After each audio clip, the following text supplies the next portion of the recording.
The rancher said only one position was available: wife. She stood 9 inches taller than him. 42 men had already refused her. She thought he wanted a servant. He wanted something far harder, someone to teach his little boy how to smile again. She never planned to stay until the boy placed his wooden toy horse in her hand, and her heart broke in ways she didn't know it still could. December 1885. West Texas, 30 miles from the New Mexico border. 7 graves stood in the frozen ground behind her. Her husband, her mother, 4 cousins, all taken by plague in 3 terrible weeks. The Mescalero Apache had spoken their judgment with cold certainty. She was cursed. Her height was a sign from angry spirits. 6 feet and 6 inches of wrong, too tall for a woman, too different to be blessed. They gave her 1 day to leave. No horse, no food, beyond a single pouch of dried meat. Just the clothes on her back and the knife her dead husband had given her on their wedding night. A wedding night that never became real. He wouldn't.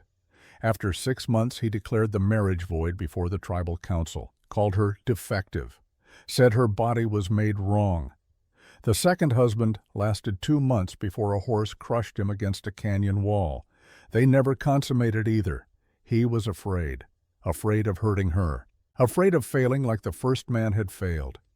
She was 26 years old, still a virgin, still called broken. The wagon driver who'd taken her as far as Del Rio left her at the edge of town 3 days ago. Paid passage, he said, didn't include charity for Indian women. She'd walked since then, 18 miles through country that cut like a blade. Wind howled across the plains, turning her breath to ice crystals that stung her cracked lips. Her feet bled inside boots made for a man. Size 13, the largest the trading post had ever stocked. Even then, her toes pressed against the worn leather. Her shoulders ached from carrying the small pack that held everything she owned. 1 dress, 1 blanket, the knife. Nothing else remained of a life that had rejected her at every turn. The last of her money, $1 silver, sat cold against her palm. She'd spent it on nothing because there was nothing left to buy except maybe 1 more night in a barn somewhere. 1 more morning waking to frost on her eyelashes and the knowledge that today might be the day she simply stopped walking. Dry Creek, the town ahead, was barely visible through the snow. Maybe 12 buildings, a church steeple, smoke rising from chimneys. She'd asked for work at the saloon. The owner took 1 look and said they didn't hire savages. She'd asked at the general store. The man behind the counter told her to try the reservation. She'd asked at the boarding house. The woman actually laughed. 42 times, 42 doors, 42 versions of no. The barkeeper, drunk and feeling generous with worthless information, told her about Red Creek Ranch. Widower out there. Struggling. Might need help. Might not care what you look like if you can work. She'd stopped believing in might. But she walked anyway, because walking was all she had left. The ranch appeared as the sun began its descent. House, a barn, corrals that needed mending. Smoke from the chimney meant someone was home, meant warmth existed somewhere in this frozen world. Her hand trembled when she raised it to knock, not from cold, from the weight of knowing this might be door 43, the last door. After this, there was nowhere else. Just the long walk into the desert, the quiet surrender to cold and hunger, and the absolute certainty that the world had no place for a woman like her. The door opened slowly. He stood there, tired eyes, beard that hadn't seen a razor in weeks, maybe months, shirt buttoned wrong, hands that gripped the doorframe like he needed it to stay upright. He looked at her, not down, not up, just at her, eye to eye. Because he was 5 feet 9 inches and she was 6 feet 6 inches, and for the first time in her life, a man had to tilt his head slightly back to meet her gaze. She opened her mouth, but her throat had turned to dust. The words came out broken. "I'm looking for work, can clean, can cook, can mend. I ain't picky, just need a place to stand." He didn't blink. His eyes moved across her face like he was searching for something she hadn't said, something hidden beneath the desperation and the cold and the pride she was barely holding on to. "I don't need a cook," he said. His voice was flat, worn down to nothing. "Don't need a maid neither." She nodded once, jaw tight. "Then I'll go." His hand shot out, not touching her, just blocking the door before she could turn. One sentence, only position as wife. The world stopped. Wind, breath, heartbeat, everything suspended in that moment. She stared at him. Her mind couldn't process the words, couldn't make them fit into any reality she understood. What kind of man? "I don't mean it wrong," he said quickly. The words tumbled out like he'd practiced them, like he'd known she'd react exactly this way. Ain't about touching or owning, ain't about anything but staying. "My son, he's 6. He don't speak much since his mama passed. House is too quiet, too empty. Needs someone who—" He stopped, swallowed hard. "Needs someone who'll stay." She backed down a step. "You think I came to be somebody's replacement? No." His voice went soft but certain. "I think you came because you're just about out of road. Same as I was a year ago, same as I am every morning I wake up and try to figure out why I'm still breathing." Her lips parted. No sound came. Pride clawed at her spine, demanding she walk away. Hunger whispered something different. Loneliness screamed, "What's your name, Cole?" "Cole Bennett." His eyes never left hers. "And I ain't offering charity. I'm offering a roof, a fire, and a boy who needs someone who ain't me because I've been failing him for 2 years and I'm tired of watching him disappear." She felt something crack inside her chest. Not breaking, just opening. A space that had been sealed shut for so long she'd forgotten it existed. "What are your rules?" "You'll have your own room. I won't touch you. You leave when you want. No questions.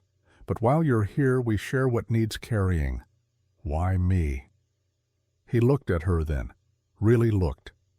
At the height that made other men recoil, at the broad shoulders and the hands that could break fence posts, and the face that was too strong to be pretty by any measure the world recognized. "Because you look like someone who knows what it means to survive. And I need someone who won't shatter when things get hard." She didn't know why she stepped through that door. Maybe it was the way his voice didn't flinch when he said, "You leave when you want." Maybe it was the exhaustion that had settled into her bones. Maybe it was the simple, terrible truth that she had nowhere else to go. Inside smelled like pine and ash and old leather. A rifle leaned beside the door. A pot of coffee sat cold on the stove. Everything was clean but empty, like someone had been going through motions without meaning for a very long time. He showed her the spare room, narrow bed, wool blanket, no mirror, but clean. Clean meant something. She set her small pack down, the only thing she owned that hadn't been taken or left behind. He stood in the doorway. "Tomorrow I'll introduce you to Sam. Tonight, just rest." She nodded. He turned to leave, but stopped. "I didn't ask your name." "Ayanna." Her voice was barely a whisper. "Ayanna, Little Bear. Apache half. My mother's people." He nodded. No judgment in his eyes. No fear, just acknowledgement. "Then welcome, Ayanna." That night she lay awake staring at the ceiling, listening to the house creak and settle, feeling warmth she hadn't known in weeks seep into her frozen limbs. Her stomach was full for the first time since her husband died. Beans and cornbread that Cole had wordlessly placed in front of her. She hadn't cried in months. She didn't cry now either, but the quiet was loud, and something about the silence made her feel like she was finally being heard. Morning came cold and clear. She woke at 4 habit from years of Apache training, found Cole already at the stove making coffee. He handed her a tin cup without speaking. The coffee was bitter, strong, real. The boy entered barefoot, dragging a wooden horse by one leg. He was small, too small for 6, thin in a way that spoke of meals barely touched and nights spent crying into pillows. He stood by the wall, watching her the way a deer watches thunder. not running, just frozen, deciding if the danger was worth the risk. Cole gestured. "Sam, this is Miss Ayanna. She's going to be staying with us a while." The boy didn't speak, didn't nod, just stood there with those enormous eyes that had seen too much grief for such a small life. Then slowly, inch by inch, he moved forward, held out the wooden horse. The toy was cracked down the middle, dried mud in the grooves, one leg shorter than the others. She didn't hesitate. She crouched down. Even on her knees she towered over him. Their eyes were level. "You giving me this?" He nodded, just once, solemn as a judge. She took it gently, cradled it in her large hands like it was made of glass. "Thank you." Her voice cracked on the words. And that's when her heart split. Not because of the toy, not because of the silence, but because of the way the boy looked at her, like he didn't expect to be thanked. Like no one had told him he mattered in a very long time. Like he was practicing something he'd forgotten, or maybe never learned. She spent that morning scrubbing the floor on her knees, not because anyone asked, but because doing nothing felt worse than doing everything. Cole chopped wood outside. The steady rhythm of the axe was the only sound beyond the wind. Sam sat by the hearth, running his fingers through the dust, drawing shapes that meant something only to him. Around midday she stood on the porch. Snow was falling again, light but steady. The wind carried a sound like sorrow stretched too thin. Cole leaned against the fence, gloves off, staring into nothing. "You really think this can work?" He didn't look at her. "I don't think about it. I just do what needs doing." She studied his profile. Uneven beard, raw hands, shoulders bent under invisible weight. "You look like a man who's been alone too long." He nodded once. "You look like a woman who's tired of begging for space to breathe." That was the first real thing he said to her, the first truth that wasn't wrapped in transaction or necessity. Just one broken person recognizing another. That night she cooked supper. Deer stew with what root vegetables she could find in the cellar. She didn't ask if he liked it. But he finished his bowl. So did Sam. Afterward she found the boy's socks near the stove. Small, worn through at the heel. She washed them in the basin, stitched the holes with thread she found in a drawer, laid them near his bed without saying a word. Before sleep she sat by the fire, turning the wooden horse over in her hands. It had a crack down the middle, dried mud in every groove, but she didn't clean it. Some things were supposed to look a little broken, so people knew they'd been held together. She thought about the 42 doors that had closed, about the tribe that called her cursed, about 2 husbands who couldn't love what they feared, about a mother buried in frozen ground and a life that had been nothing but walking away from things that hurt. And she thought about the man outside chopping wood in the dark, about the boy who gave her his most precious thing, about a house that smelled like grief but also like possibility. She didn't know if she would stay, didn't know if Cole really meant what he said about leaving whenever she wanted, didn't know if she could be what this family needed. But for the first time in her entire life, someone had opened a door and said, "Come in." And she had. That was enough for tonight. Tomorrow would bring its own questions, its own tests, but tonight, for the first time since she could remember, Ayanna Little Bear went to sleep believing that maybe, just maybe, she wasn't as defective as the world had told her she was. The wooden horse sat on the small table beside her bed, a broken thing, given by a broken boy, held by a broken woman. In a house where broken things were learning they might fit together after all. She woke at 4 the next morning. Old habits from Apache training ran deeper than sleep. The house was dark and silent except for the wind testing every crack in the walls.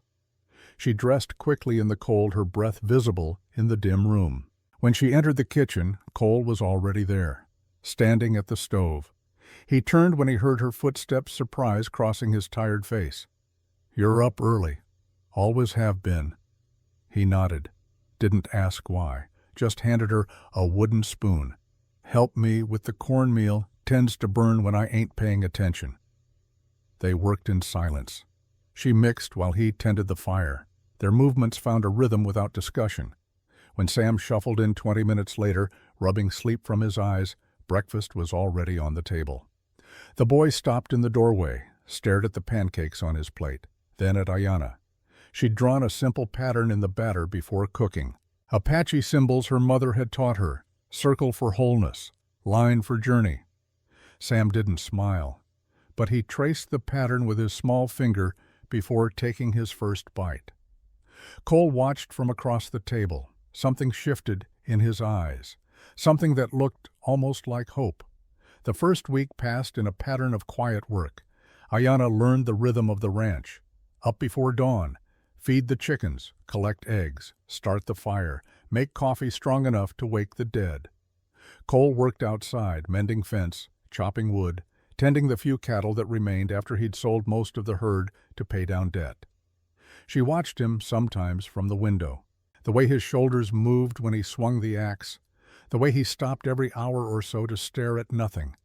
A man caught between the world of the living and the ghosts he carried. Sam followed her everywhere, silent as a shadow. When she scrubbed floors, he sat nearby with his wooden horse. When she hung laundry, he held the basket. When she mended clothes, by firelight, he arranged the buttons by size like it was the most important task in the world. On the 8th day, she taught him to track. They walked the perimeter of the ranch in the snow. She showed him how to read the stories written in prints and disturbed earth. Rabbit here, coyote there, the drag marks where a fox caught prey. Sam's eyes grew wide. He pointed at a set of tracks, then looked up at her with a question he couldn't voice. "Deer." She knelt beside him. "See how the prints are deeper at the front, running from something. Scared." The boy reached out and touched the tracks. Then he looked back toward the house, toward where his father was splitting wood, and something in his small face said he understood, that everything in this world was running from something, even the things that looked strong. That night, Cole noticed Sam's socks by the boy's bed, the ones Ayanna had washed and mended without being asked. He didn't say anything, but the next morning there was a wooden shelf beside the stove, rough-hewn, simple, just the right size for the jars and tins that kept rolling off the counter. Ayanna ran her hand along the wood, still warm from being worked. She looked at Cole. He was drinking coffee deliberately, not meeting her eyes. "Thank you." Needed doing anyway. It was a lie. They both knew it, but it was the kind of lie that meant more than truth. The second week brought a thaw. Not enough to melt the snow, but enough to soften the edges of the cold. Ayanna spent a morning teaching Sam letters. She used charcoal on the barn wall, drew the shapes, showed him how A looked like a mountain, how S curved like a snake. Sam didn't speak, but he copied every letter. His small hand gripping the charcoal so hard his knuckles went white. Like if he held tight enough, the words might finally come back to him. Cole came back from checking the northern fence line that afternoon. His hands were bleeding. Barbed wire had snapped under tension and caught him across both palms, deep cuts that wept red. Ayanna didn't ask questions. She just filled the basin with warm water, took his hands in hers. Her hands were so much larger than his, rough from work but gentle in their purpose. He watched her clean the wounds, didn't pull back even when she pressed too hard on a deep cut. "You're not afraid of pain. I've had worse. You don't flinch." She looked up, met his eyes. "Flinching don't make it stop hurting, just makes you look weak." He stared at her for a long moment. "You ever been weak?" "Every day of my life." She returned her attention to his hands. "I just don't show it." That night she found him stacking firewood outside her window, neat rows, enough to last her through 2 winters. She watched from inside, saw the way he moved, methodical, focused. A man trying to say something he didn't have words for. When he came back inside, she had coffee waiting, hot and bitter. They sat at the table. Sam was asleep in his small bed. The fire crackled. Wind howled. "Why are you really here?" Cole's voice was quiet, not accusing, just curious. Because I had nowhere else to go. That ain't the whole truth. She wrapped her hands around the tin cup, felt the heat seep into her calloused palms. No, it ain't. But it's the only part I know how to say. He nodded, didn't push, just sat there in the comfortable silence of two people who understood that some stories took time to tell. The third week they went to town. Dry Creek was 5 miles by wagon. Cole said they needed supplies, flour, salt, sugar if the store had any. Ayanna offered to stay behind, but he shook his head. You're my wife on paper. Might as well look like it. She climbed onto the wagon seat beside him. Sam sat between them, small and quiet. The boy's hand found hers halfway through the ride.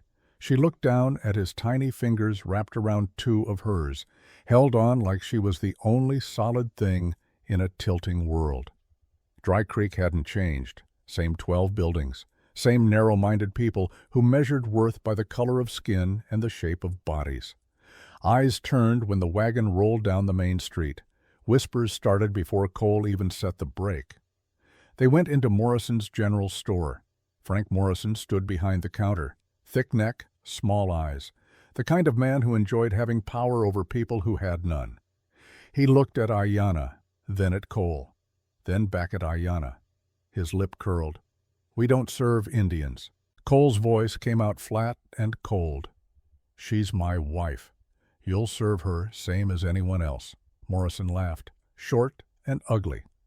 Your wife, Bennett, you're more desperate than I thought. What did you do? Buy her from a reservation. Ayanna felt something hot and sharp twist in her stomach. But Cole stepped forward before she could speak, placed both hands on the counter, leaned in close. You got 2 choices, Frank. You sell us what we need and keep your mouth shut, or I take my business to Santa Fe and tell every rancher within 50 miles why. You got the only store for 30 miles, but that don't mean you're the only store that exists. Morrison's face went red, then pale. He knew the threat wasn't empty.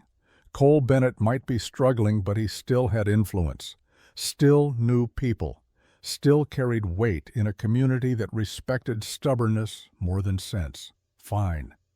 Morrison grabbed a pencil. What do you need? They got their supplies in silence. Ayanna stood by the door, watching, learning, understanding that this was what the next months would look like. Years maybe. Endless small battles, endless moments of having to prove she deserved space in a world that didn't want her. On the ride home, Cole was quiet, jaw tight, hands gripping the reins too hard. You didn't have to do that. Yes, I did. Why? He looked at her then, really looked. Because Frank Morrison is a small man who makes himself feel big by making others feel small. And because what he said was wrong, and because you're not just some woman I took in out of charity. You gave my son back his smile. That makes you worth more than all the Frank Morrisons in Texas. Her throat tightened. She turned away so he wouldn't see the tears that threatened. Sam squeezed her hand tighter, like he understood. Like even at 6 years old he knew that sometimes the kindest thing was just to hold on. That evening, while Sam played with his wooden horse by the fire, Cole brought her a cup of tea, chamomile. She didn't know he had it. Didn't know he'd noticed she didn't like coffee after dark. He sat across from her, cleared his throat. I need to tell you something. About Caroline. About what happened. Ayanna set down her cup. You don't have to. I do. Because you're living in her shadow, and that ain't fair. You deserve to know who she was. What I lost. Why I'm the way I am. She waited. Didn't speak. Let the silence give him space. Caroline and I married young. I was 23. She was 19. Sweet girl, gentle. Everything good in this world. We tried for a baby for years. Nothing took. Then finally, after 6 years, she got pregnant. His voice started to shake. Ayanna saw his hands clench, saw the muscle in his jaw jump. She went into labor on a Tuesday morning, early March, 3 years ago. I rode to town to fetch the doctor, but he was drunk, couldn't ride. By the time I got back with Doc Harlan from the next county over, Caroline had been laboring for 14 hours. He stopped, swallowed hard, continued. I held her hand. She screamed. God, the screaming. I can still hear it. Every night. The baby came finally. A boy. Beautiful. Perfect. But he didn't cry. Doc tried everything. Nothing worked. And Caroline, she was bleeding. So much blood. Doc couldn't stop it. She died holding our dead son. I sat there with both of them in my arms until sunrise. A tear rolled down his cheek. He didn't wipe it away. Sam was her nephew, my sister's boy. Sarah couldn't keep him after her husband left. Asked if I'd take him. I said yes because I couldn't stand the empty house, couldn't stand the silence. But I failed him too. He used to talk, used to laugh. Then one day, about 10 months after he came here, he just stopped.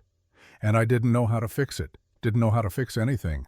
Ayanna reached across the table, placed her large hand over his smaller one. You didn't fail him. You're still here, still trying. That's not failure. Cole looked at their hands, his pale and scarred, hers bronze and strong. I see her everywhere. In the curtains she made, in the garden she planted, in the bed where she died. How am I supposed to move forward when everything here is backward? You don't move forward, you move through, one day at a time, one moment. You let the ghosts stay, but you don't let them drive. How do you know?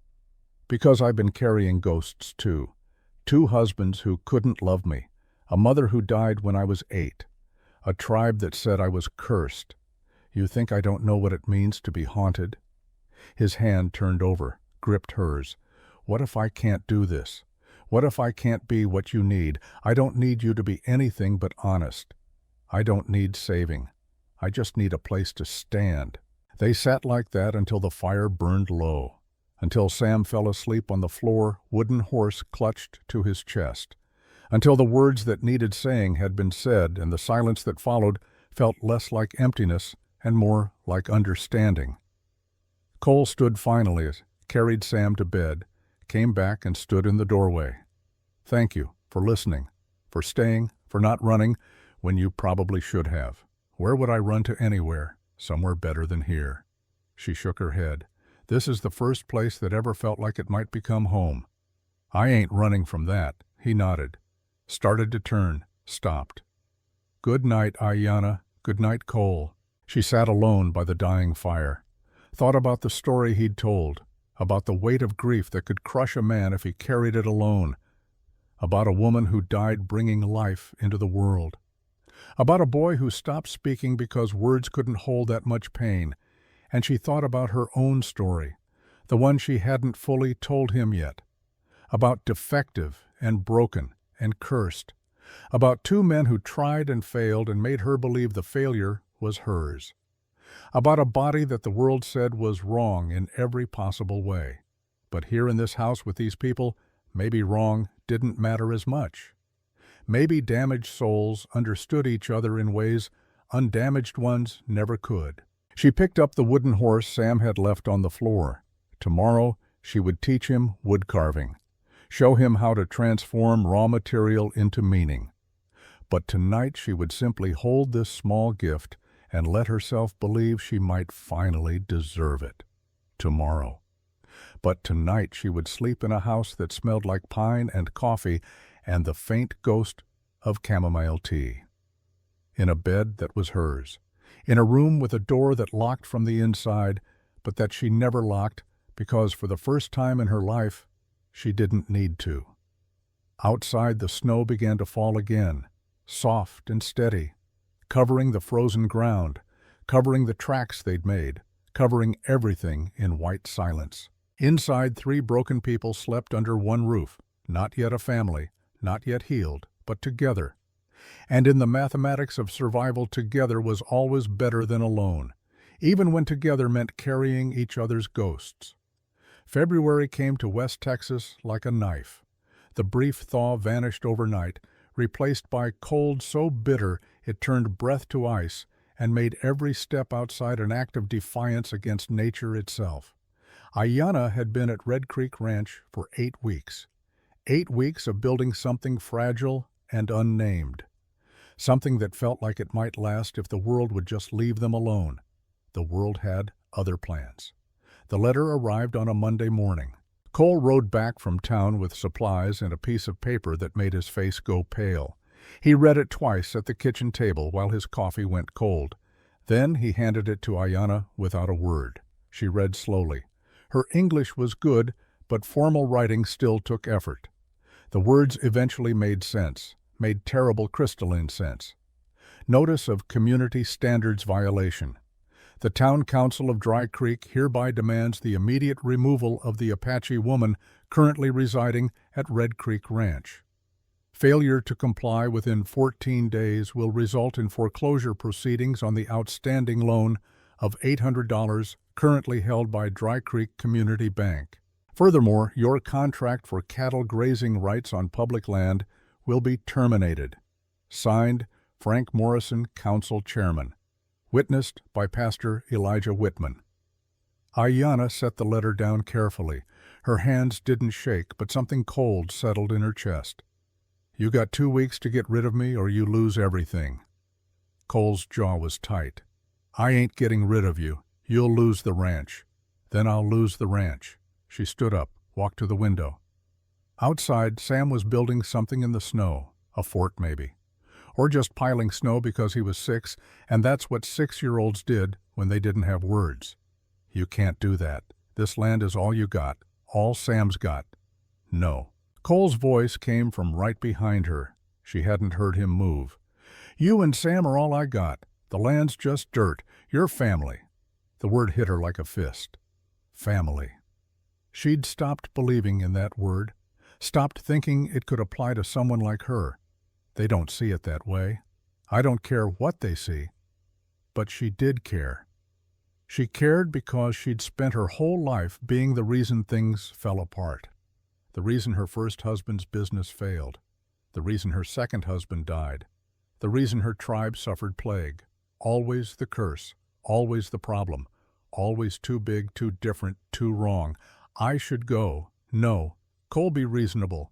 I am being reasonable. He turned her around to face him, his hands on her shoulders, gentle but firm. You leave, Sam stops eating again, stops sleeping, goes back to that hollow place he was in before you came. You leave, I go back to chopping wood in the dark and forgetting why I'm supposed to care about tomorrow. You leave, we lose anyway. So if we're going to lose, we might as well lose together.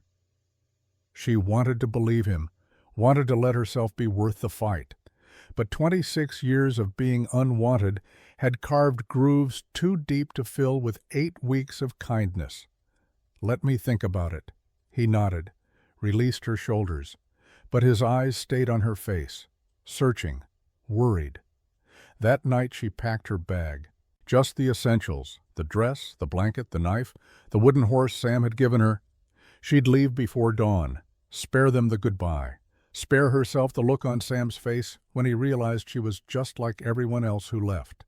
She was tying the blanket roll when she heard the sound. A door creaking, small footsteps. She turned. Sam stood in her doorway, wooden horse in one hand, the new one she'd carved for him clutched in the other. His eyes were huge in his small face, and they were filled with something that looked like understanding, like he knew exactly what she was doing. The boy didn't speak. He just walked forward, set both horses on her bed. Then he went to his own room and came back carrying his blanket, his pillow, his one other shirt. He set them all on her bed, too. Ayanna stared. What are you doing? Sam looked up at her, and for the first time in 22 months, words came out of his mouth, thin and rusty and breaking. But words. If you go, I go. 3 words. The first 3 words he'd spoken since his mother died. And he'd spent them on her. Ayanna's knees gave out. She sank to the floor. The boy came to her, wrapped his small arms around her neck, and she held him while something inside her chest cracked open and bled and started finally to heal. I can't take you with me, baby. Then don't go. It's not that simple. He pulled back, looked at her with eyes far too old for 6. His voice came stronger this time. Clearer. Don't go, Mama. Mama. Not Ayanna. Not Miss. Mama. She pulled him close again, felt his small body shake, felt her own tears finally fall, tears she'd held back for months, for years, for her entire life of being told she didn't deserve softness or belonging or love. "Okay." Her voice broke on the word. "Okay, baby. I won't go. I promise." She heard footsteps in the hall. Cole appeared in the doorway, took in the scene, the packed bag, the boy in her arms, the tears on both their faces. Understanding crossed his features. He came and knelt beside them, put his arms around both of them, and the three of them stayed like that on the floor of her small room until Sam finally fell asleep between them, until Ayanna's tears dried, until Cole's voice came quiet in the darkness. "We fight, all of us, together." She nodded against his shoulder. "Together." They put Sam to bed in his own room. Cole started to leave, but Ayanna caught his hand. "How do we fight this? I don't know yet, but we figure it out. We got 2 weeks. It ain't enough time. Then we make it enough." The next morning Martha Hayes appeared at their door, the widow from the neighboring ranch, 52 years old, with iron-gray hair and eyes that missed nothing. She carried a basket covered with a cloth. "Heard about the council's letter. Brought you cornbread and information." Cole invited her in. Martha set the basket on the table, pulled back the cloth to reveal not just cornbread, but a stack of papers. Frank Morrison's in debt up to his eyeballs. Gambling mostly. Lost $1,200 in El Paso last month. He's been trying to buy up cheap land to flip for profit. Figures if he can force you out, he can get Red Creek for a fraction of what it's worth. "How do you know this?" Martha smiled, thin and sharp, "because his wife told me. Agnes Morrison ain't happy about her husband's habits. She's been keeping records, dates, amounts, names of witnesses. She gave me copies." Cole stared at the papers. "This could ruin him." "That's the idea." Martha turned to Ayanna. "The council's using you as an excuse, honey. But this ain't really about you. It's about money. It's always about money with men like Frank. What about the Pastor Whitmans in Morrison's pocket? Frank holds the mortgage on the church. Pastor does what he's told or loses his pulpit." Ayanna felt something shift, a small flame of anger starting to burn. "So what do? We make noise, make it public, force the council to meet, get the whole town there. Then we show them who Frank Morrison really is." The meeting was set for the following Saturday, 6 days away. Cole spent those days gathering support. Rode to every ranch within 20 miles, called in favors, reminded people who'd helped them when times were hard, who'd sold them cattle cheap when money was tight, who owed Cole Bennett more than they owed Frank Morrison. Ayanna spent the time preparing. She practiced what she would say, how she would stand, how she would make them see her as human instead of threat. Martha coached her, told her to speak plainly, to tell the truth without apology, to remember that her size was strength, not shame.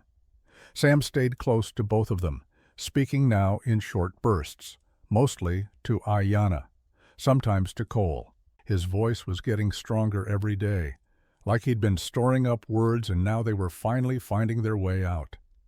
Saturday came cold and clear. The town hall was packed. Seemed like every resident of Dry Creek and the surrounding ranches had showed up, some out of genuine interest, most out of hunger for drama. Frank Morrison sat at the front table with Pastor Whitman and 2 other council members. He smiled when he saw Cole enter with Ayanna and Sam, smiled like he'd already won. "Cole Bennett, glad you could make it. I assume you're here to confirm you've sent the Indian woman away." Cole's voice carried across the room. "I'm here to challenge the legitimacy of this council's authority to dictate who lives on my private property." Murmurs rippled through the crowd. Morrison's smile thinned. "The council has a responsibility to maintain community standards, and I have a responsibility to protect my family." Cole gestured to Ayanna. "This woman is my wife. Legal and proper. She has every right to live at Red Creek Ranch. She's Apache. She's dangerous. Based on what evidence?" Morrison sputtered. "Everyone knows Indians can't be trusted." Martha Hayes stood up from the crowd. "I'd like to present evidence, Mr. Chairman." Morrison's face went red. "This isn't the time for—" Article 12 of the Council Bylaws. Martha's voice was crisp. "Any citizen may present evidence relevant to council decisions." "Are you suspending the bylaws?" Frank Trapped Morrison gestured. "Fine. Present your evidence." Martha walked to the front, spread the papers on the table, started reading. Dates of gambling debts, amounts owed, names of creditors. The plan to buy cheap land and flip it, Agnes Morrison's signature at the bottom of each page. The room went silent, then erupted, people shouting, Morrison trying to talk over them, Pastor Whitman looking like he wanted to disappear into the floor. Cole let the chaos build. Then he raised his hand. The room gradually quieted. "I got something to say." He walked to the front, stood beside Ayanna, took her hand in front of everyone. "6 weeks ago, I was a dead man walking, going through motions, failing my boy, failing myself. Then this woman knocked on my door. She was starving, freezing, desperate. And I offered her a transaction, a roof for help with Sam." He looked at Ayanna, then back at the crowd. "She gave me more than I deserved. She gave my boy back his voice. She gave me a reason to fix the fence and chop the wood and get up every morning. She's worked harder than any man here. She's kinder than most people I know. And she's twice as brave as anyone in this room because she walks through a world that hates her for things she can't control. And she does it with her head high." His voice got stronger. "So you can take your community standards and your fear and your small-minded hatred and you can choke on it. Because Ayanna Little Bear Bennett is my wife. She's Sam's mother. She's family. And if you want her gone, you're going to have to burn me out. And I promise you, I won't go easy." The room was dead silent. Then Sam's small voice rose from where he sat in the front row. "She's my mama. You can't take my mama." The boy's voice broke on the last word. Several women in the crowd started crying. Men who had come ready to side with Morrison shifted uncomfortably. Sheriff Tom Blake stood up, cleared his throat. "I got a question for Mr. Morrison. You planning to press charges against Mrs. Bennett for anything specific? Theft, assault, trespassing?" Morrison floundered. "No, but then on what legal grounds are you demanding her removal?" "There are no legal grounds." Cole's voice was steady. "This is personal vendetta dressed up as civic duty. Frank wants my land. He's using my wife as leverage." "That's a lie." Martha held up the papers. "Your wife's signature says otherwise, Frank." Morrison lunged for the papers. Sheriff Blake stepped between them, raised a hand. "Meeting's over. Council has no legal standing to interfere in the Bennetts' private affairs. Frank, you and I need to have a conversation about these gambling debts. Everyone else, go home." The crowd dispersed slowly, talking, arguing, but the energy had shifted. What had started as a mob ready to run Ayanna out of town had ended with a corrupt council chairman exposed and a family defended. Outside, Cole and Ayanna stood on the steps, Sam between them. Martha came over, squeezed Ayanna's hand. "You did good, honey, both of you. Thank you." Ayanna's voice was thick. "For everything. That's what neighbors do." A stagecoach pulled up as the crowd dispersed. A woman in a traveling dress stepped down. Dark hair streaked with gray, eyes the same shade as Cole's. She carried a carpetbag and moved with the confidence of someone who'd traveled far. "Sarah." Cole's voice cracked. His sister crossed to him, set down her bag, looked at Ayanna standing tall beside her brother. "So you're the woman who brought him back to life." Sarah's voice was warm, genuine. She didn't extend her hand. She pulled Ayanna into an embrace. "You're taller than I expected, and stronger, I'd wager." "Good. He needs strong." Ayanna stood stiff, uncertain, not used to acceptance from Cole's family. "I got your letter about the wedding." Sarah stepped back, looked at her brother. "Figured you might need someone to stand witness, someone from blood family to show this town you're serious. You came all the way from Fort Worth, Cole. You're my brother. And after what you wrote about Morrison and the council, I wasn't about to let you face this alone." Sarah turned back to Ayanna. Besides, I wanted to meet the woman who made my nephew speak again. Where is that boy? Sam peeked from behind Ayanna's skirt. Sarah knelt down to his level. Hello, Samuel. I'm your Aunt Sarah. I hear you've been very brave. Sam nodded, then voice small but clear. Mama's brave too. Sarah's eyes filled. She looked up at Ayanna. He calls you Mama. He does. Good. That's exactly as it should be. Sarah stood, brushed dust from her dress. Now I believe there's a wedding happening soon. Someone needs to help this bride get properly dressed. Martha, you got room for me at your place tonight. Always. Martha grinned. Come on. Let's leave these three to catch their breath. As Sarah walked away with Martha, she called back. Cole, that beard's a disgrace. Trim it before the ceremony or I'll do it myself. Cole laughed. Actually laughed. Ayanna stared at him. Your sister is terrifying, wonderful, both. That night Sarah came to the ranch, helped Ayanna with the wedding dress, adjusted the beadwork, braided her hair, spoke quietly while they worked. Cole wrote me about Caroline, about the baby, about how he'd given up until you arrived. Sarah's hands were gentle as she pinned fabric. I thought I'd lost him. Thought grief would take him the way it takes some men, slow and complete. But he's here. Ayanna kept her voice steady. Because you stayed. Sarah met her eyes in the mirror. My brother can be stubborn, closed off. He loved Caroline, but that love was easy, comfortable. What he has with you is different, harder, built on choice instead of convenience. You don't think I'm wrong for him? Wrong, Sarah laughed. Honey, you're exactly right for him.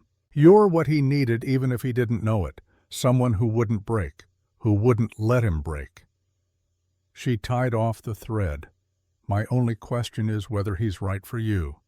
Ayanna thought about that. About Cole opening his door. About Sam's wooden horse. About every moment since that had led here. He saw me when everyone else looked away. That makes him right enough. Sarah nodded. Then welcome to the Bennett family, small as it is. We're yours now. Cole watched Martha go, then turned to Ayanna. You okay, no? But she managed a small smile. But I will be. They rode home in the wagon. Sam fell asleep against Ayanna's side. Cole drove with one hand. The other rested on the seat between them. Ayanna's hand found his, held on. Back at the ranch, they put Sam to bed. The boy mumbled something about Mama staying. Ayanna promised. He smiled in his sleep. In the kitchen, Cole poured 2 cups of coffee. They sat at the table, exhausted, wired, alive in a way that came from surviving something that could have destroyed them. I meant what I said. Cole's voice was quiet. About you being family. I know. I want it to be real, not just paper. She looked at him across the table. What are you saying? I'm saying I love you. He met her eyes. I don't know when it happened. Maybe the first day when you took that wooden horse from Sam like it was made of gold. Maybe when you didn't flinch at the blood on my hands. Maybe every small moment between then and now. But I love you. And not because you're useful or because you help with Sam. I love you because you're you. Ayanna felt her chest tighten. Cole, I know. And I don't care. I'm not asking for anything you're not ready to give. I'm just telling you the truth, so you know. So there's no question about why I fought for you today. She reached across the table, took both his hands in hers. I love you too. I didn't think I could. Didn't think anyone would want that from me. But I do. I love you and Sam and this broken, beautiful life we're building. He stood, came around the table, pulled her up and into his arms, and for the first time he kissed her. Not on the forehead or the hand, but on the mouth, soft and tentative and asking permission with every movement. She kissed him back, let herself feel wanted, let herself believe this was real. When they pulled apart, he rested his forehead against hers. Stay with me, not because you have nowhere else to go, but because you want to. I want to. Her voice was steady. I want to stay. I want to build a life here, with you. With Sam. I want to stop running, then stay. Okay. They stood like that for a long time, holding each other in the kitchen that smelled like coffee and hope. Outside the wind had died down. The stars were bright and cold and infinite. Three wounded souls broken in different ways were learning how to heal together. It wasn't perfect. It wasn't easy. But it was real, and real was enough. That night, Ayanna lay in her bed thinking about the meeting, about Cole's speech, about Sam's voice rising up to defend her, about a town that had come ready to destroy her and left arguing amongst themselves instead. She thought about the 43 doors, all the ones that closed and the one that opened. She thought about what it meant to be chosen, to be fought for, to be loved not despite being different, but because being different made her exactly who she needed to be for this family. Tomorrow would bring new challenges. Morrison wasn't finished. The town wasn't suddenly accepting. There would be more fights, more doors slammed, more whispers and stares. But tonight, she was loved. She was home. She was mother and wife and woman and all the things she'd been told she could never be. The wooden horse sat on her table. Beside it, the new one she'd carved. Two broken things, two whole things, both precious, both proof that endings could become beginnings if you were brave enough to stay. She closed her eyes. Let sleep come. And for the first time in her entire life, Ayanna Little Bear Bennett went to sleep without fear, because she wasn't alone anymore. And she never would be again. The days after the town meeting settled into something fragile and new, not quite peace, more like the held breath before a storm decides whether to break or blow past. Cole worked the ranch with renewed purpose. Sam spoke in full sentences now, though still quietly, still carefully, like words were precious things to be used sparingly, and Ayanna began to understand what it meant to be wanted. March brought warmth enough to melt the top layer of snow. The ground underneath was still frozen hard as iron, but the air carried hints of spring, promises of things coming back to life. One evening after Sam had gone to bed, Cole found Ayanna on the porch. She was watching the sunset paint the sky in shades of orange and gold. He sat beside her, close but not touching. They'd kissed 3 more times since the meeting, each one careful, each one asking questions neither of them quite knew how to answer with words. "I've been thinking about making this real." He gestured vaguely between them. "Us, not just on paper. We are real, you know what I mean." He turned to face her. His eyes were serious, scared, honest. "I want to be your husband, properly, in every way, but only if that's what you want too." Ayanna felt her pulse quicken. She'd thought about this, late at night when sleep wouldn't come, wondered what it would be like, wondered if her body would cooperate where it had failed before, wondered if Cole would find her as defective as the others had. "I want that." Her voice came out smaller than intended, "but I'm afraid. Of me, of failing, of being broken in ways that can't be fixed." He took her hand. "You're not broken. Those men were broken, scared and small and too stupid to see what they had. You don't know that. You haven't. We haven't. No, but I know you, and I know me. And I know I'm willing to be patient, to learn, to make sure it's good for you." She looked at their joined hands.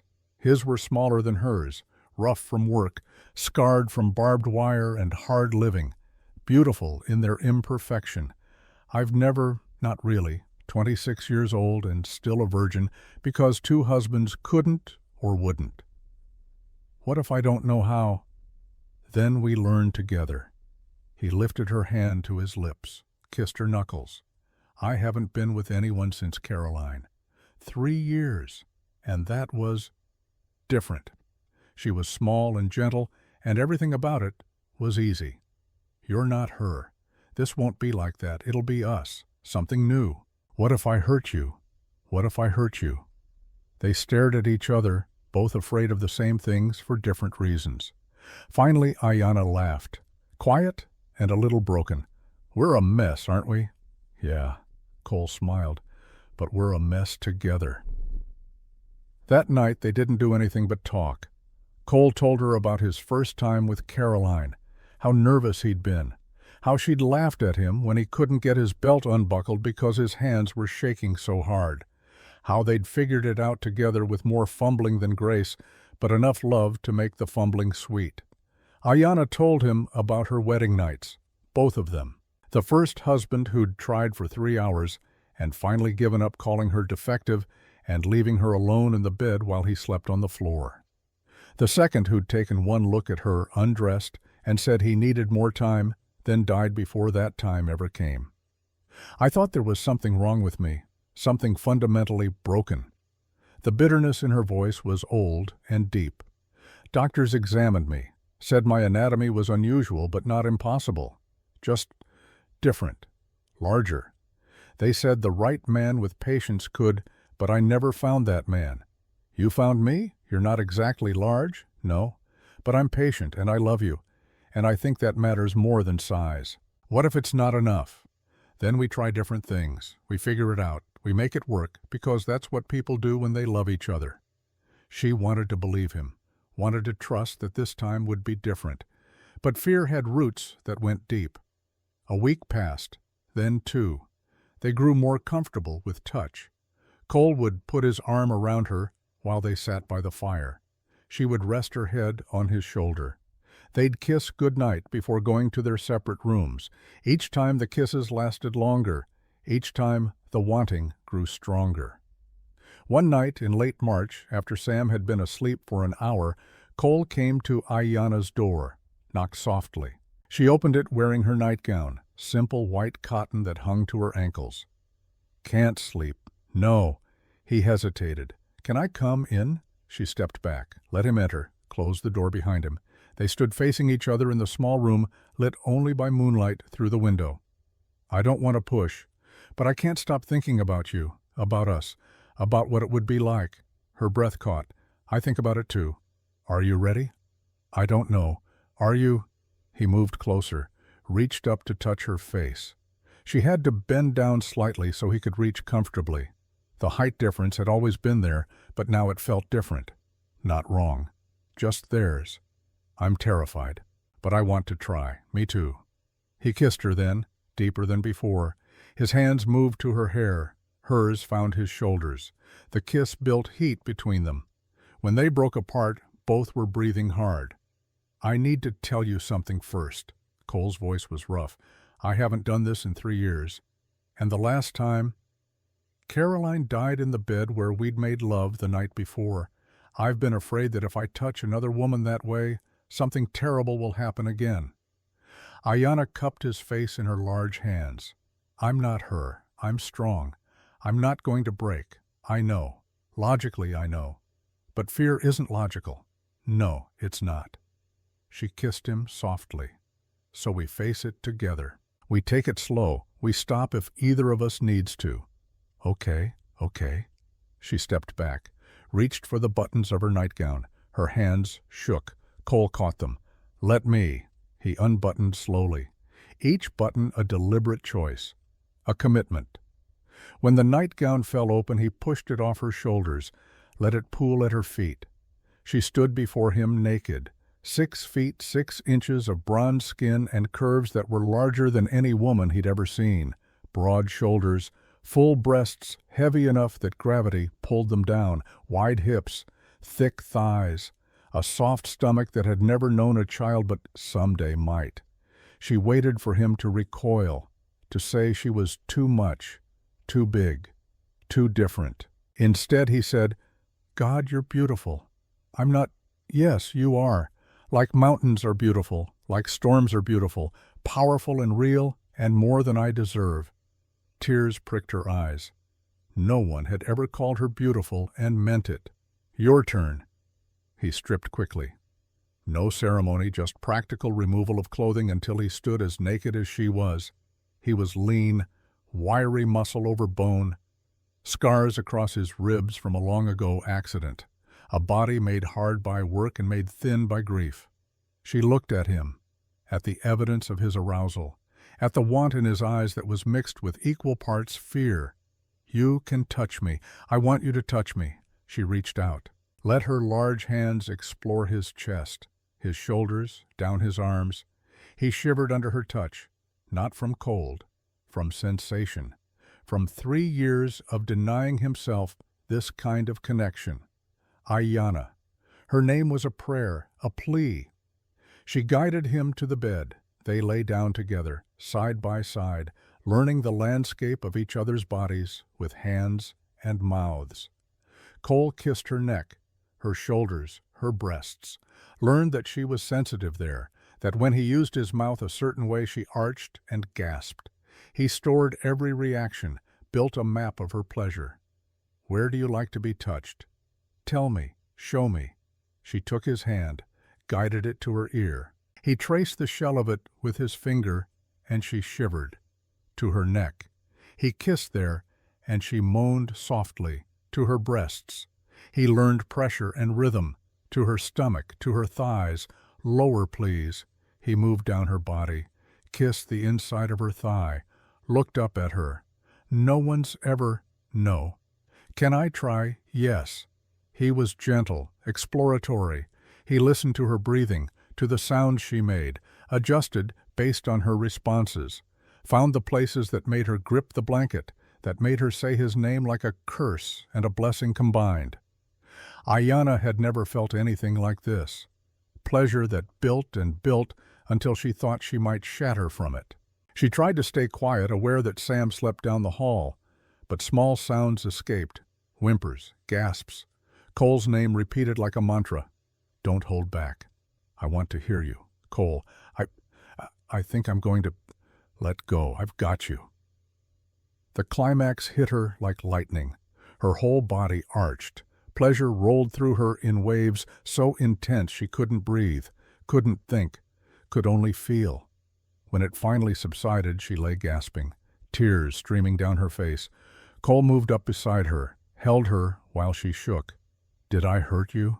"No." She laughed through tears. "No, I didn't know it could be like that. I thought I was broken, but I'm not. I'm not broken. No, love. You never were." She turned to him, saw that he was still hard, still wanting, but patient, waiting for her. "I want you inside me. I want to try." "Are you sure?" "Yes." He positioned himself carefully. She was still wet from her climax, still open, but even so it was difficult. She was tight. He was careful. They moved slowly, inch by inch. "Does it hurt?" "A little. But don't stop. Please don't stop." He pushed further, felt resistance, stopped. "Maybe if you—" She shifted her hips, angled differently. "Yes, like that. Keep going." It took time, patience, small adjustments.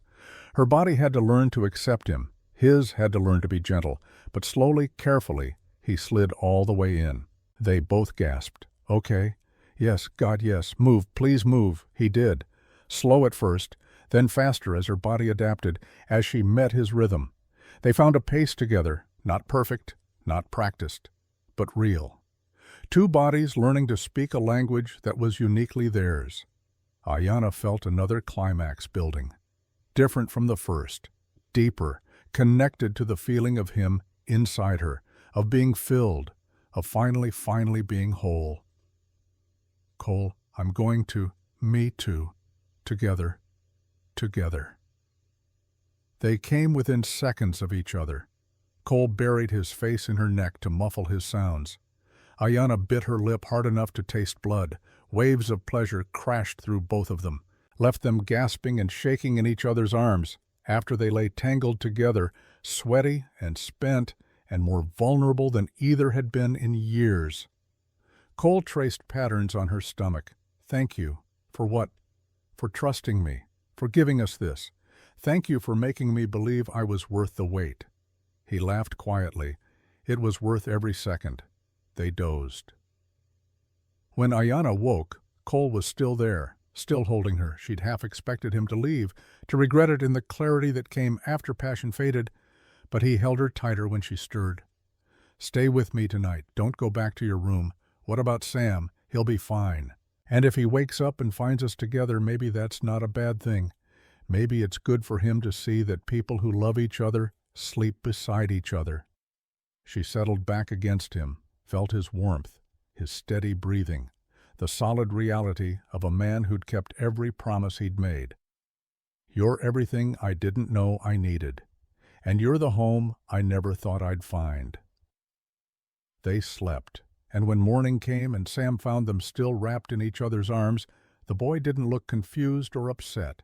He just smiled, climbed into the bed between them, and said the words that made everything worth it. I'm glad you're my mama and papa for real now. Ayanna pulled him close, kissed the top of his head. So am I, baby. So am I. The three of them stayed like that until the sun was high. A family. Imperfect and unconventional and made of pieces that didn't match any pattern the world recognized, but whole, complete, real. Later that day after breakfast and chores, Cole asked Ayanna if she'd marry him again. Properly this time, with the whole town as witness, with vows that meant more than legal convenience. You already married me once. That was a transaction. This is a choice. I'm choosing you every day for the rest of my life. Let me stand up in front of everyone and say it out loud. She thought about the town that had tried to run her out. The people who'd called her savage and curse and defective. What if they don't come?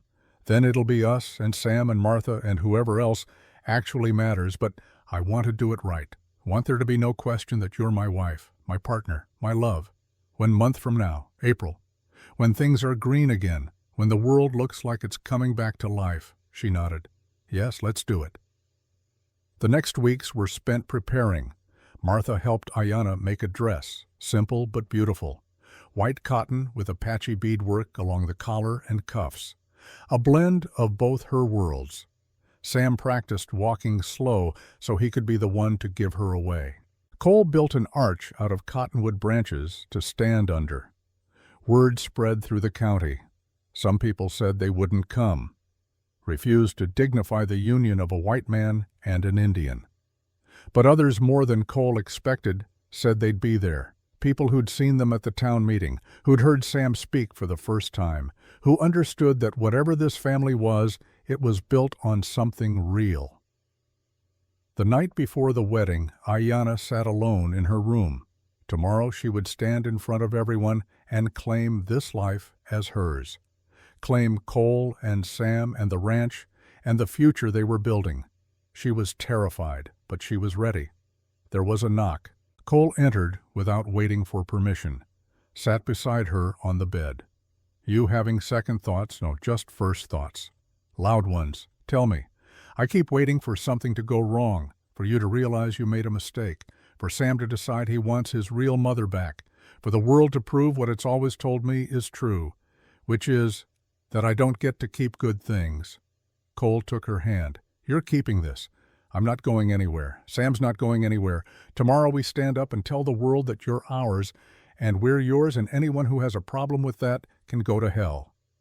She leaned her head on his shoulder, felt the solid warmth of him, the steady truth that he meant every word. I'm scared. Me too. But we're scared together, and that makes us braver than we'd be alone. Tomorrow, she thought. Tomorrow she would walk toward the man who'd opened his door when everyone else had closed theirs. Tomorrow she would become a wife not out of desperation, but out of choice. Tomorrow the world would have to acknowledge what she'd always hoped might be possible. That even broken things, even different things, even things the world called wrong, could find a place to belong. And that place could be called home. The wedding was set for Sunday, April 12, 1886, under the cottonwood tree by Red Creek, where the water ran clear and the ground was finally soft enough to plant flowers. Martha had helped Sam gather wildflowers all week, purple asters, yellow paintbrush, wild roses that bloomed early in the Texas spring. Saturday morning dawned cold, colder than it should have been for April. Cole stood on the porch watching clouds build in the north, dark and heavy, the kind that brought more than rain. Ayanna joined him, wrapped a shawl around her shoulders against the chill. Storm's coming. Maybe it'll pass. It didn't pass. By noon, the wind had picked up. By 2, rain started falling. By 4, it was a downpour. And by nightfall, when the rain should have stopped, it got worse. Cole checked the animals, made sure everything was secured. The creek was rising fast. Too fast. He'd seen floods before. This had that same feel, that same electric tension in the air. They ate dinner in near silence. Sam kept looking out the window at sheets of rain illuminated by lightning. Ayanna cleaned dishes with hands that moved automatically while her mind was elsewhere. "Maybe we should postpone," Cole said it quietly. "If the creek floods, people won't be able to cross. We've postponed our whole lives." Ayanna's voice was firm. "I'm marrying you tomorrow, rain or shine," he smiled. "Rain or shine." They put Sam to bed early. The boy was anxious about the storm. Ayanna sat with him until he fell asleep singing an Apache lullaby her mother had taught her. Soft words about the earth holding you safe, about storms passing and morning always coming. When she emerged, Cole was at the window, face pressed to the glass. "What is it, riders? Coming fast." Her stomach dropped. Who would ride in this weather? The answer came with pounding on the door. Cole opened it to find 5 men on horseback, soaked through, Frank Morrison in the lead. Behind him stood 3 hired guns Cole didn't recognize, and Pastor Whitman, looking miserable and defeated, but there nonetheless. "We need to talk, Bennett." Cole didn't move from the doorway. "Nothing you got to say requires 5 men and a storm." Morrison pushed forward. His face was red, twisted with something ugly. "You made a fool of me at that council meeting. Cost me money, cost me respect. I'm here to collect what's owed. You're owed nothing. I'm owed that land, and I'm owed an apology for you bringing that savage into our community." Ayanna appeared behind Cole, tall enough to see over his shoulder. Morrison's eyes went wide, then narrowed. "There she is, the abomination." Morrison spat on the porch. "You're leaving Indian, tonight, or we burn this place to the ground." Cole's hand moved to the rifle beside the door. "You'll leave my property. Now." One of the hired guns drew his pistol. Morrison smiled. "See, that's where you're wrong, Bennett. Judge Simpson signed an order today, declaring your marriage invalid on grounds of miscegenation. She ain't your wife. She's trespassing. We're here to remove her." "That's a lie." Ayanna's voice was steady despite the fear rising in her throat. "There's no such law in Texas," Whitman spoke up, voice weak. "Actually, there are precedents. Marriages between whites and Indians have been annulled before, on moral grounds." Cole's grip tightened on the rifle. "Judge Simpson is in Morrison's pocket, same as you, Pastor. That order ain't worth the paper it's written on." "It's worth enough." Morrison gestured to his men. "Get her out here. We're taking her to the county line, dumping her where she belongs." The hired guns moved forward. Cole raised the rifle. "Over my dead body. That can be arranged." Thunder cracked overhead. Lightning illuminated the scene in stark white. 5 armed men, 1 rancher with a rifle, 1 woman who'd spent her life being driven from place to place, and somewhere in the house a 6-year-old boy who'd just started speaking again. Ayanna put her hand on Cole's shoulder. "It's okay. I'll go. Number Cole. They'll kill you, then they'll kill me." He didn't lower the rifle. "But I'm not letting them take you." How touching. Morrison's voice dripped venom. "The white man dies for his Indian whore. She's my wife. She's an animal." Cole's finger moved to the trigger. "Say that again." Morrison opened his mouth, but before he could speak, another voice cut through the rain. "Touch either of them, and you'll answer to me." Sheriff Tom Blake rode up from the darkness. Behind him came Martha Hayes and Doc Harlan, and to Cole's shock, at least 20 other people from town and surrounding ranches, all armed, all looking at Morrison and his men with expressions that promised violence. "Sheriff," Morrison tried to recover. "We're just enforcing a court order." Blake dismounted, walked through the rain to the porch, held out his hand. "Let me see this order." Morrison fumbled in his coat, pulled out a soggy piece of paper. Blake read it by lightning flash, then tore it in half. "This ain't worth shit. Judge Simpson has no jurisdiction over private marriages, and even if he did, this order is dated tomorrow. You rode out here on a fake document to terrorize citizens on their own property." The hired guns looked at each other, looked at the sheriff, looked at the growing crowd of armed townspeople. Slowly they holstered their weapons. "You can't do this!" Morrison's voice rose to a shout. "She's Apache. She's dangerous." Martha Hayes stepped forward, rain plastering her gray hair to her skull. "The only dangerous thing here is you, Frank. You and your gambling debts and your schemes. We're done with you. The town voted this morning. Special session. Pastor Whitman's been removed from the council for corruption. You've been removed as chairman. And the bank's been instructed to extend the Bennett's loan for another year, at better terms." Morrison's face went purple. "You can't—" "We did." Martha's smile was cold. "You got no power here anymore, Frank. Now get off this property before the sheriff arrests you for trespassing and terroristic threats." Morrison looked around, at the faces staring back at him with contempt, at his hired guns who were already backing their horses away, at Whitman, who wouldn't meet his eyes. "This ain't over." "Yeah." Blake's voice was flat. "It is. Go home, Frank. Sober up, and stay away from the Bennetts, or next time I won't be so understanding." Morrison yanked his horse's reins, rode off into the storm. His men followed. Whitman went last, hunched in his saddle like a man defeated. The crowd remained. 20 people standing in the rain outside Red Creek Ranch.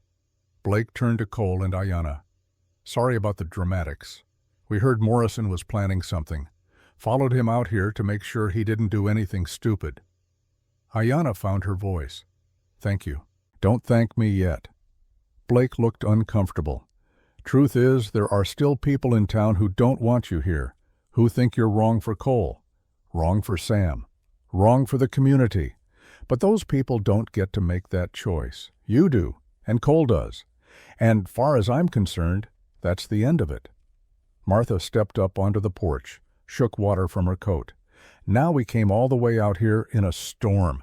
Least you can do is invite us in for coffee. It's midnight, and we're all soaked through. Coffee Bennett.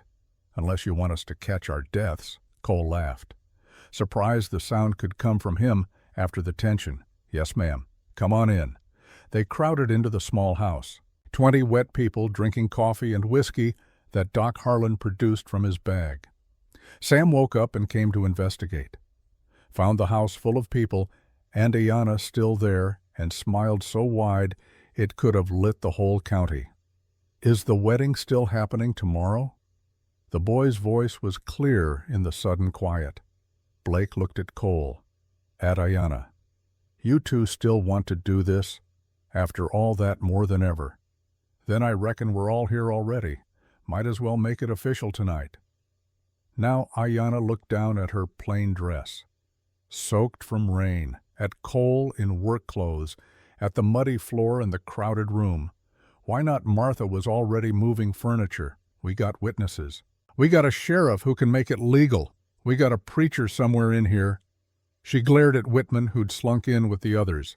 And we got 2 people who love each other enough to face down Morrison's guns. Seems like as good a time as any. Ayanna looked at Cole. "Really, I'd marry you in a hurricane if that's what it took. This might actually be a hurricane. Even better." They stood in the center of the room, Sam between them holding both their hands. Martha produced the dress from somewhere, the white one with Apache beadwork, somehow still dry. Ayanna changed quickly, came back looking like something out of a dream. 6 feet 6 inches of strength and beauty and quiet courage. Cole wore his father's shirt, the nice one saved for church.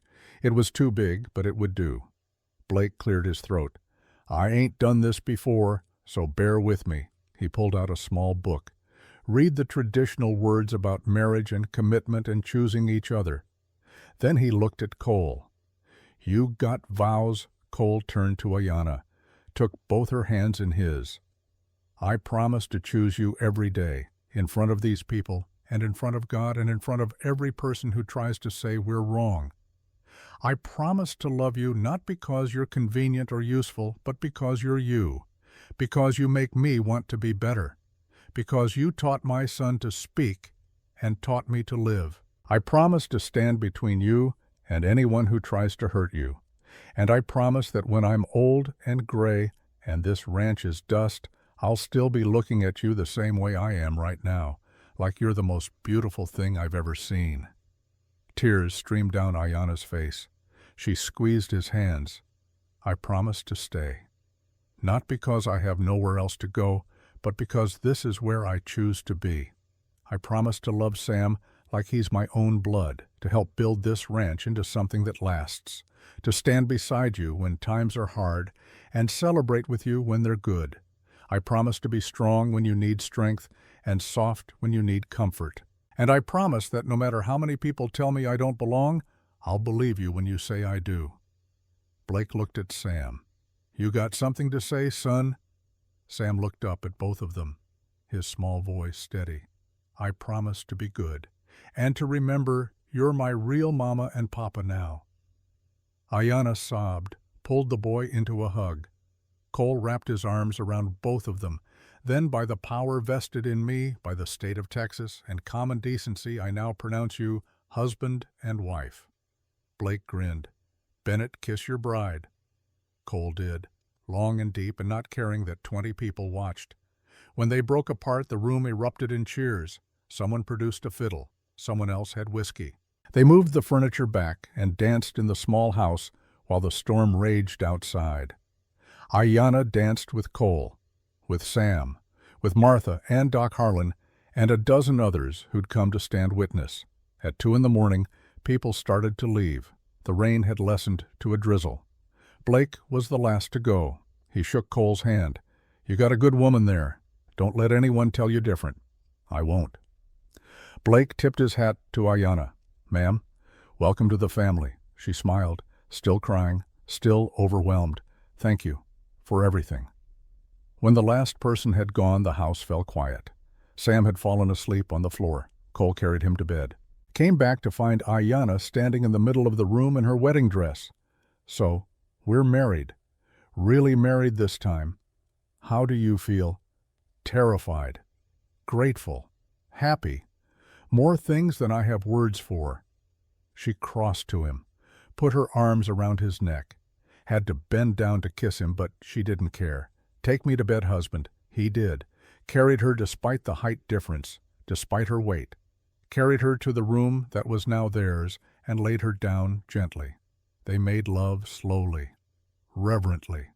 Two people who'd found each other against all odds and were determined to celebrate that miracle with their bodies as well as their words, after they lay tangled together, listening to the rain finally stop, listening to the silence that followed. The peaceful quiet of a storm passed. "You know what this means." Cole's voice was soft against her hair. "What we survived Morrison. We survived the town. We survived everything they threw at us. We did. So what's next?" She smiled in the darkness.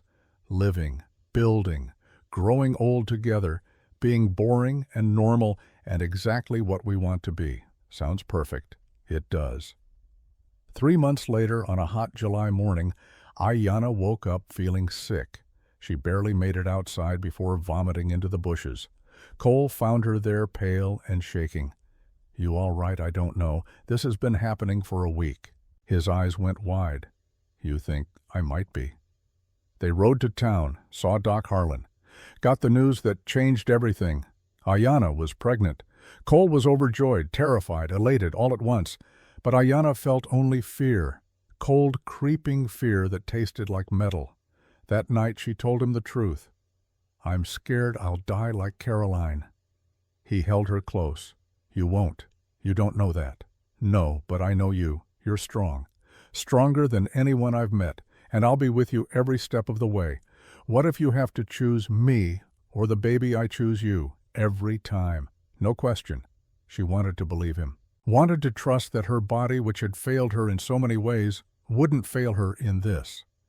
But the fear stayed, settled into her bones, whispered at night when Cole was asleep and she lay awake feeling the tiny life growing inside her. Martha visited often, brought herbs and advice and stories about other women who'd survived childbirth, who'd delivered healthy babies and lived to raise them. You're built strong, honey. Your hips are wide. Your body knows what to do. Trust it. But Ayanna had never been able to trust her body. It had been wrong her whole life. Too big. Too different. Why would it suddenly be right now? Sam noticed her fear. Came to her one evening while she sat on the porch watching the sunset. "Are you scared, Mama?" "Yes. About the baby. About dying and leaving you and your father." He climbed into her lap. 8 years old now and still small but getting taller. "Mama, you're the strongest person I know. You're not going to die. How do you know? Because you promised you wouldn't leave, and you keep your promises." She held him tight, felt tears slide down her cheeks. "You're right. I did promise, and I will keep it." That night she told Cole she'd stopped being afraid. It was a lie. But it was the lie he needed to hear, the lie that let him sleep peacefully instead of watching her with worry in his eyes. The truth was, she was terrified. But she'd been terrified before, and she'd survived. She'd survived this too. She had to, because she'd promised Sam, and Cole, and herself.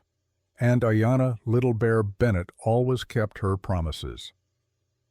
The pregnancy progressed through summer into fall.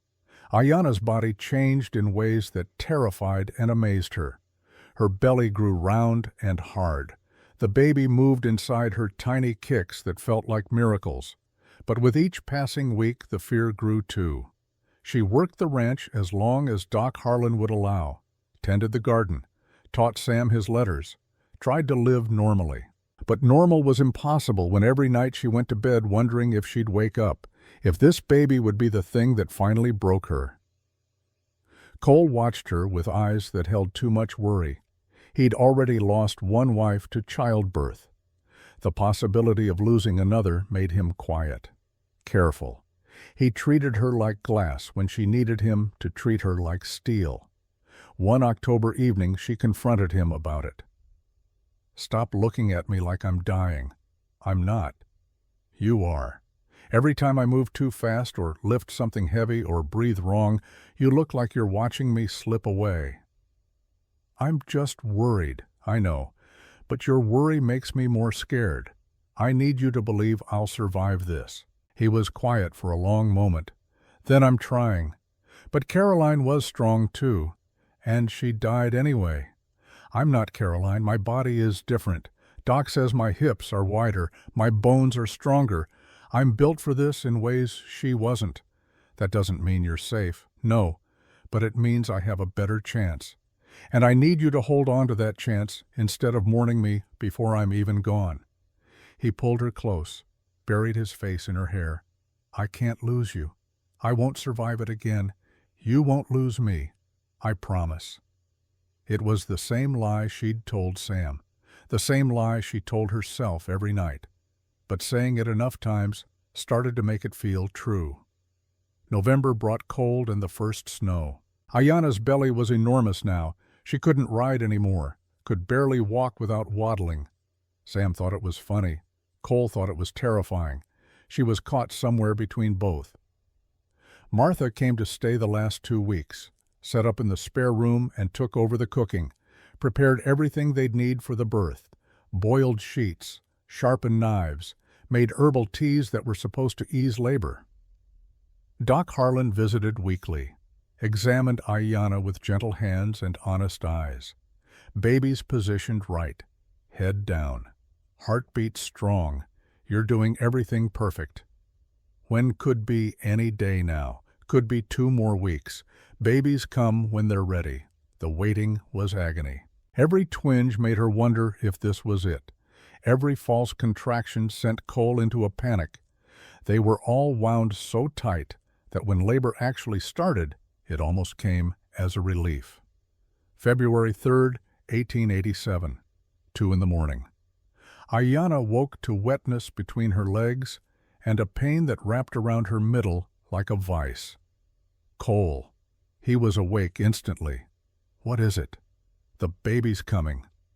The next hours were a blur of activity. Martha boiling water, Doc Harlan arriving with his bag, Sam being sent to stay with a neighbor, Cole pacing, Ayanna laboring. The pain was worse than anything she'd imagined, waves that crashed over her again and again. She walked. She squatted. She gripped the bedpost and breathed through contractions that felt like her body was tearing apart. 8 hours in, she started to doubt. Started to think maybe she would die after all. Maybe this was too much. Maybe her body wasn't as strong as everyone thought. "I can't do this." "Yes, you can." Martha's voice was firm. "You're doing it. Every contraction brings the baby closer. It hurts. I know, honey. But pain means progress. Pain means life." 12 hours. 14. The contractions were constant now. No break between them. Just endless pressure and pain and the desperate need to push. Doc Harlan checked her, nodded. "You're ready. Next contraction you push." Cole held her hand, wiped sweat from her forehead. His face was pale but determined. "You're the strongest person I know. You can do this." She wanted to believe him, wanted to be strong enough, but she was so tired, so scared. The next contraction came. She pushed, screamed, felt something shift. Again. Doc's voice was calm. "Good. I can see the head." She pushed again and again. Lost count of how many times, lost track of everything except the need to get this baby out, to survive, to keep her promise. Cole's voice in her ear. "I love you. Stay with me. Just a little more." "One more push, Ayanna." Martha's hands on her shoulders. "You're almost there." She gathered everything she had left.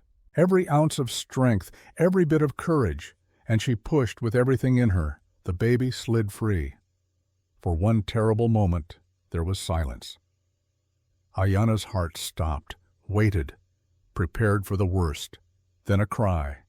Thin and reedy, but unmistakably alive. "It's a girl." Doc Harlan's voice was filled with wonder. A perfect, healthy girl. He placed the baby on Ayanna's chest. Tiny and red and screaming with healthy lungs. She had dark hair plastered to her skull, bronze skin, her father's nose, her mother's strong chin.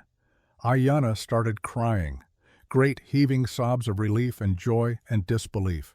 She'd done it. She'd survived. They both had. Cole leaned over them both, tears streaming down his face.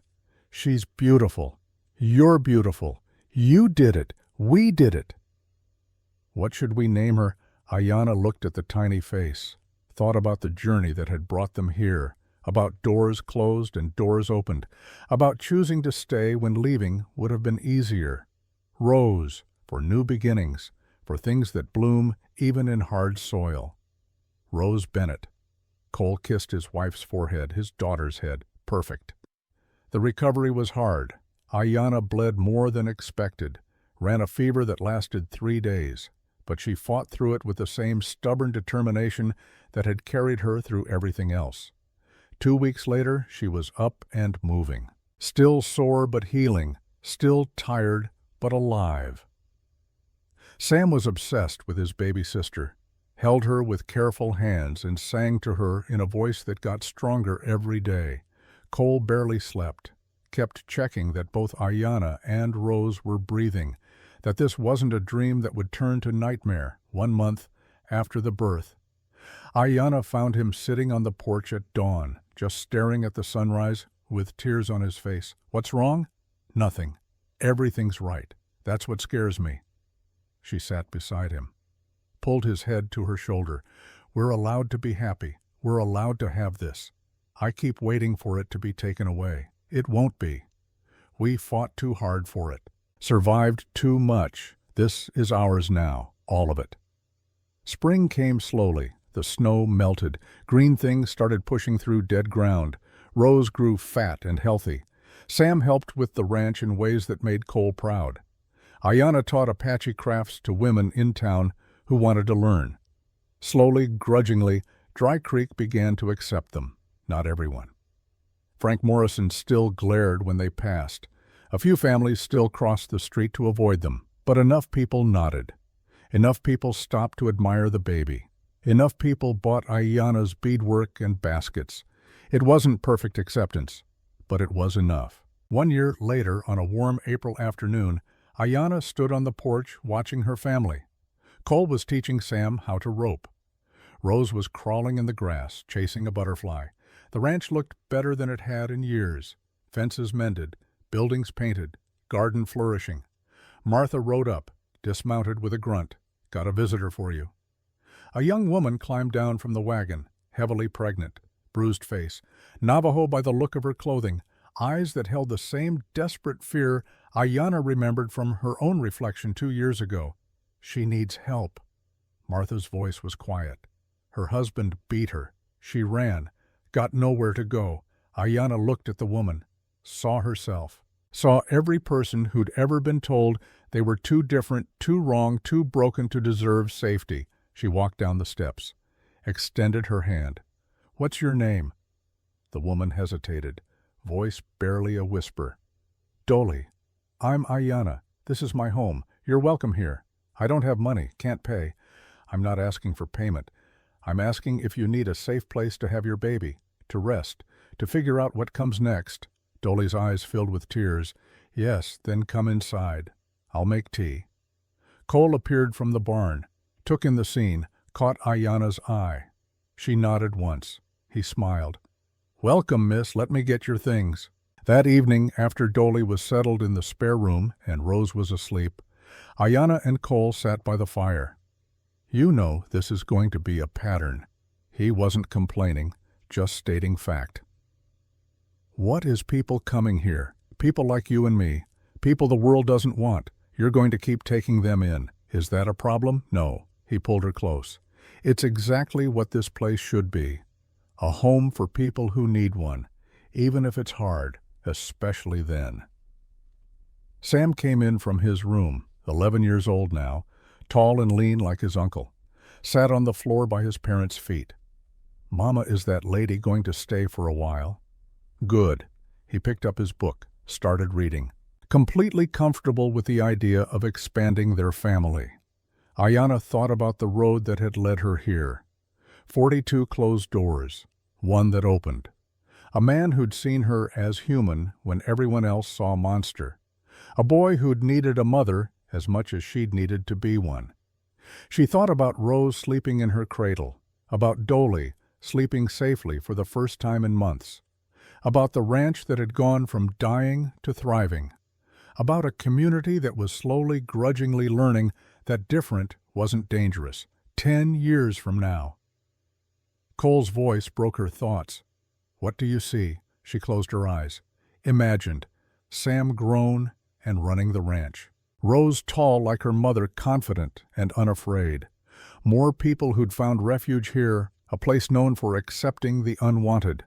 "I see home, not just for us, for anyone who needs it. Then that's what we'll build." They sat in comfortable silence. The fire crackled. Outside, the wind carried the scent of growing things, of spring and possibility and second chances. Ayanna had spent 26 years being told she was wrong, too big, too different, too broken. She'd believed it, had internalized every rejection, every door slammed in her face. But Cole had taught her different, had shown her that strength wasn't something to apologize for, that taking up space wasn't a sin. That love wasn't limited to people who fit neat categories. And now she would teach that to Rose, to Sam, to Dolly, and whoever came after. Would create a place where being different was celebrated instead of condemned. She looked at Cole, at the man who'd offered her a transaction and ended up giving her everything, at the partnership they'd built from mutual desperation and turned into something real and lasting. "Thank you for what?" "For seeing me when everyone else looked away." He kissed her temple. "Thank you for staying when you could have run. Where would I have run to anywhere? Somewhere easier." She shook her head. "There is no easier, just different, hard. I chose this hard because it came with you."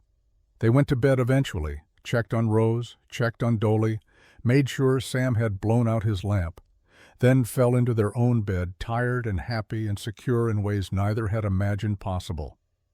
In the years that followed, Red Creek Ranch became known throughout West Texas, the place where the giant Apache woman lived, where people who didn't fit anywhere else could find acceptance. 7 more women came through over the next decade. Some stayed. Some left when they were ready. All left different than they'd arrived. Sam grew into a man, 17 now, tall and lean like his father had been at that age. He managed the ranch with quiet competence, married a woman from town who'd always admired his mother's courage, had 3 children who called Ayanna grandmother and learned Apache songs alongside Christian hymns. Rose grew tall, 6 feet 4 inches by the time she was 16. Never apologized for her height, never made herself small. Became a teacher. Fought for schools to accept Indian children.